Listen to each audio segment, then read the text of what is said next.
এই যে roll back যাদের এসছে বা ডকুমেন্টস কি কি লাগবে হেয়ারিংয়ে, সেই সমস্ত বিষয় আমি আলোচনা করব।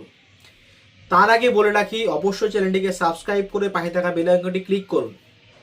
এখন যেটা মেনলি বলার বিষয়, আপনাদের এই মুহূর্তে সবার প্রথম যেটা আপনাদের কাজ, আপনার বিএলওর সঙ্গে কন্ট্যাক্ট করে আগে আপনাকে পুরোপুরি নিশ্চিত হতে হবে যে আপনার রোল ব্যাক এসছে কি না। যদি না আসে আপনার, তাহলে হেয়ারিং হওয়ার আর কোনো চান্স নেই, আপনার হেয়ারিংয়ের চান্স পুরো জিরো হয়ে গেছে। যদি রোল ব্যাক এসে থাকে, তাতেও হেয়ারিং হওয়ার চান্স একদম পুরোপুরি জিরোর কাছে চলে গেছে।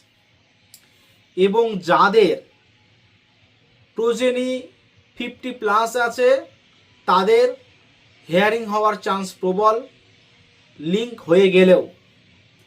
আর যাদের লিঙ্ক নেই তাদের তো হেয়ারিং হবেই, এটা বলার কোনো অপেক্ষা রাখে না, আমি আগের থেকে বলেই দিয়েছি। এখন যেটা বলার বিষয়, দেখেন এই ডকুমেন্টস নিয়ে কিন্তু এক এক জায়গায় এক এক কথাবার্তা চলছে।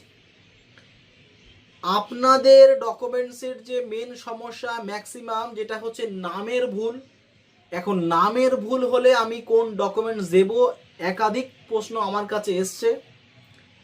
আমি আজকে ওই সমস্ত একটু কাজে ছিলাম, ওই কারণে আপনাদের সারাদিন আজকে ভিডিও বানাতে পারিনি, ভিডিও আপলোড করতেও পারিনি। দেখেন মেন কথা হচ্ছে, যেটা আমি যে আপনাদের গতকালকে যে ফর্মটা দেখিয়েছি, সেই ফর্মটা আপনারা ভালো করে পড়ে দেখবেন। আগের নাম আর বর্তমানের নাম কিন্তু ওখানে লেখা আছে। মানে আপনার যে আগের নাম এবং বর্তমানের যে নামের মধ্যে মিল নেই, বাবার নাম হোক বা নিজের নাম হোক বা কোনো কিছু মিল নেই, সেটা কিন্তু পুরোপুরি কনফার্ম হয়ে যাচ্ছে। এই কনফার্ম হয়ে যাওয়ার পরে আপনার ওখানে আগের নাম এবং এখনকার নাম যে দুটো লেখার কিন্তু জায়গা আছে। লেখার পরে আপনাদের মেনলি কি ডকুমেন্টস লাগবে, দেখেন প্রথম কথা হচ্ছে, অনেকেই দিচ্ছেন যে 2002 সালের যে লিস্ট প্লাস বর্তমানে আপনার একটা ভ্যালিড ডকুমেন্টস। ধরেন এক্স একটা ব্যক্তি, তার 2002 সালে বাবার নাম ছিল ওয়াই, এবং সেই এক্স ব্যক্তিটার 2025 সালে বাবার নাম হচ্ছে ওয়াই ড্যাশ। মানে নাম কিন্তু পুরোপুরি চেঞ্জ হয়নি, স্পেলিংয়ের কোনো সমস্যা আছে। এই যে ওয়াই এবং ওয়াই ড্যাশের মধ্যে সামঞ্জস্যপূর্ণ নেই, নামের কিছু ত্রুটি আছে, স্পেলিং প্লাস টাইটেল বা মিডল নেমের আগে পিছে কিছু আছে।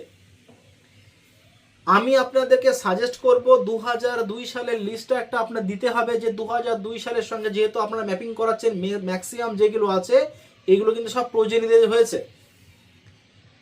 এই যে বাবার নাম 2002 2025-এর মধ্যে মিল নেই, তাহলে আপনি 2002 সালের ডকুমেন্ট দিয়ে দিলেন ওখানে, যে আমার বাবার 2002 সালে নাম ছিল অমুক, একটা প্রমাণ হয়ে গেল। এইবারে বর্তমানে আপনি আপনার বাবার সঙ্গে লিঙ্ক করাতে গিয়ে ওনারা কি বলছেন, নামের মিসম্যাচ নেই, কিন্তু আপনার বিএলও পুরোপুরি কনফার্ম যে ইনি হচ্ছে সেই ব্যক্তি। নামের ভুলভাল আছে বা কোনো প্রকারের নামের ভুল হয়েছে, সেই কারণে আপনার ওটা রোল ব্যাক এসছে চেকিং করার জন্য। আপনি আপনার বর্তমানে একটা ভ্যালিড ডকুমেন্টস দেবেন।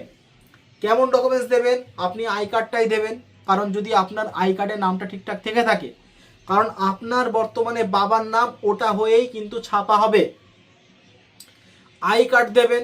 আধার কার্ডের কথা কিন্তু আমি এখনো বলছি না। যদি আপনার আধার কার্ডের নাম ঠিক থেকে থাকে, তাহলে আপনি কিন্তু বিএলওকে বলবেন যে আমার তো রোল ব্যাক এসছে, আমার তো কোনো সমস্যা কিছু নেই, শুধু জাস্ট নামের মিসম্যাচ।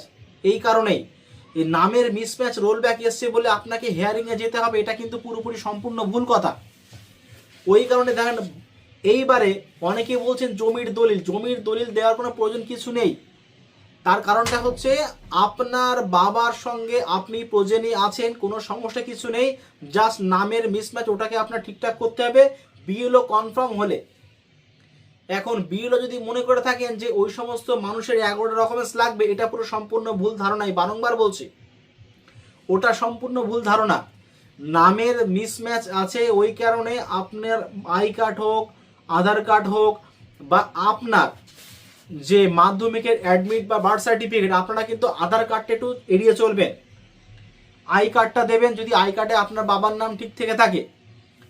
এবং আপনারা হচ্ছে ওই মাধ্যমিকের অ্যাডমিট অথবা বার্থ সার্টিফিকেট এই সমস্তগুলো কালেক্ট করবেন।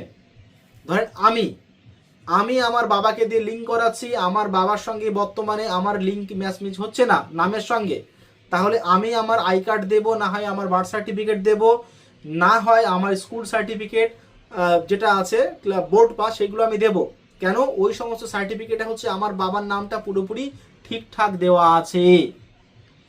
বর্তমানে যে নামটা আমার ঠিকঠাক করব সেই নামটা 2026 সালে ফেব্রুয়ারিতে গিয়ে সেই নামটা পুরোপুরি সংশোধন হয়ে ওটা বেরোবে। যেই সংশোধন হয়ে আমি যখন 2002 সালের SIR এর যে ফাইনালিস্টের নাম যখন থাকবে আমার, তখন কিন্তু আমার বাবার পরবর্তীকালে প্রয়োজন হবে না। কারণ আমি তখন আমার সন্তানদের, যারা সন্তান না হবেন পরবর্তীকালে যদি হয়ে থাকেন, সেই সমস্ত তাদেরকে দিয়ে লিঙ্ক করিয়ে যাব। এটাই হচ্ছে SIR মানে হচ্ছে পাই টু পাই লিঙ্ক। যে মানুষটা থাকবে তার সঙ্গে তার বাবার লিঙ্ক, যখন তার বাবার সঙ্গে লিঙ্ক হয়ে গেল পরবর্তীকালে সেই মানুষটার সঙ্গে তার সন্তানদের লিঙ্ক। ওই কারণে সেই মানুষটার নামটা পুরোপুরি ঠিকঠাক করে বসানো, প্লাস তার বাবার নামটা ঠিকঠাক করে বসানো, এটাই হচ্ছে মেন উদ্দেশ্য। এইবারে আমি আপনাদেরকে বলছি, যাদের হচ্ছে নতুন ভোটার যারা সংশোধন করবেন বলছেন, যারা নতুন ভোটার যারা সংশোধন করবেন বলছেন, তারা আপনার ফর্ম ফিল আপ করতে পারেন। কিন্তু আমি বারংবার বলছি, আগেও বলছি, BLO কিন্তু আপনাদের ফর্ম সাবমিট এখন করবে না। তার কারণটা হচ্ছে হিয়ারিং প্রসেস না যাওয়া পর্যন্ত।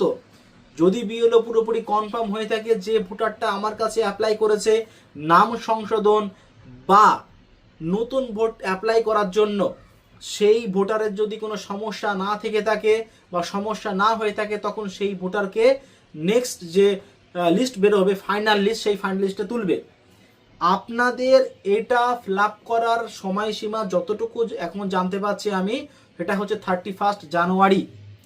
এখন যাদের হেয়ারিং হবে, হেয়ারিংয়ের এখনো পর্যন্ত 26 তারিখ এরকম সময় দেওয়া হয়েছে। যেহেতু এই 26 তারিখের মধ্যে আপনাদেরকে কাগজপত্র জমা নিতে জোগাড় করতে হবে। এইবারে যে হেয়ারিং যে প্রসেস যেটা চলবে, এই হেয়ারিং প্রসেস কিন্তু আপনার একদিনের না। আপনি যদি প্রথম দিন আপনি কোনো ডকুমেন্ট সাবমিট করতে না পারেন, আপনাকে আবার সুযোগ দেওয়া হবে।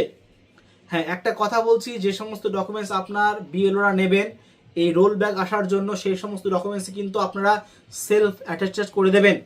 তার সঙ্গে যে ফর্মটা যাবে, আমি যে ফর্মটা আগে ফিল আপ করে দেখেছি, আপনাদের কিন্তু এক একটা জায়গায় এক রকম ফরম্যাটের ফর্ম যাবে। ওই নিয়ে চিন্তা করার কোনো কারণ নেই। কিন্তু ফর্মের যে ভিতরে লেখা ওটা বিষয়বস্তু আপনার 90% পুরোপুরি মিল পাবেন। এটাই হচ্ছে মেন বিষয়। তা যাই হোক, তো আজকে ভিডিও এই পর্যন্তই। পরবর্তী ভিডিও আপডেট পেতে চ্যানেলটিকে সাবস্ক্রাইব করে পাশে থাকা বেল আইকনটি ক্লিক করুন। ধন্যবাদ।